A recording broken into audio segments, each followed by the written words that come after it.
Hey guys, and welcome back to my cooking channel, Katie Cooks Easy Recipes. Today we'll be cooking one of the easiest recipes on my website, which is my Chinese style mushroom curry. Of course you can swap it out for prawn or chicken, but this is a really budget friendly recipe that I hope you're going to enjoy. So let's get into it.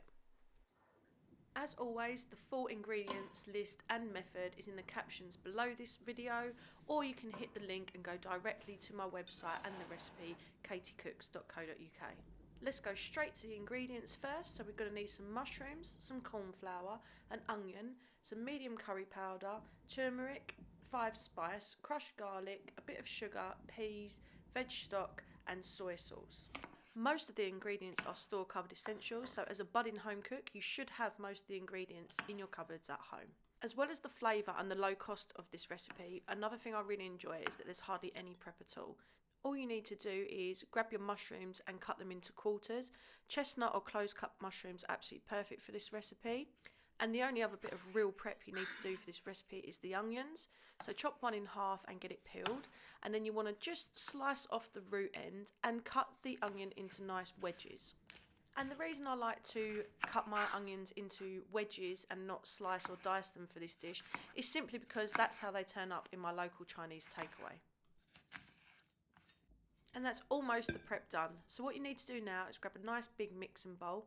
Add your cornflour in there, and then we're going to season that up with some white pepper if you have it, black if not, and some salt.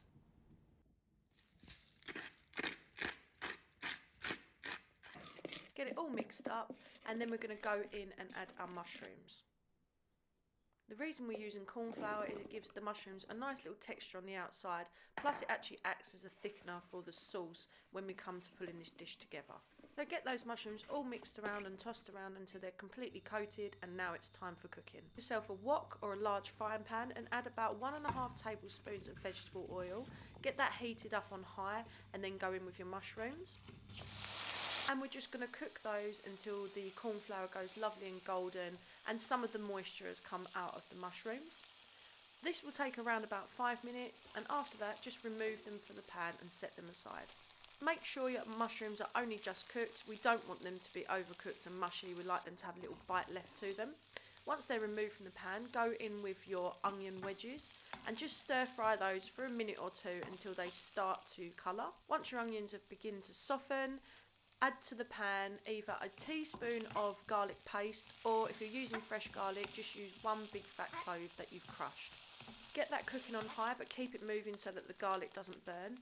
And then here's a tip, add a little splash of water to your pan before you go in with your dried spices, because those dry spices, as soon as you add them to the pan, are just going to dry up instantly, meaning that the spices could then catch, burn and turn the whole meal slightly bitter. A reminder that the full list of ingredients is in the caption or on my website, but the spices we're going in with at the moment are medium curry powder, turmeric, Chinese 5 spice and a little bit of sugar. And then cook that for a minute or two until all the spices are fragrant, and you'll end up with this lovely base to your Chinese style curry. At this point we're going to add our mushrooms back in. We're going to go in with some frozen peas.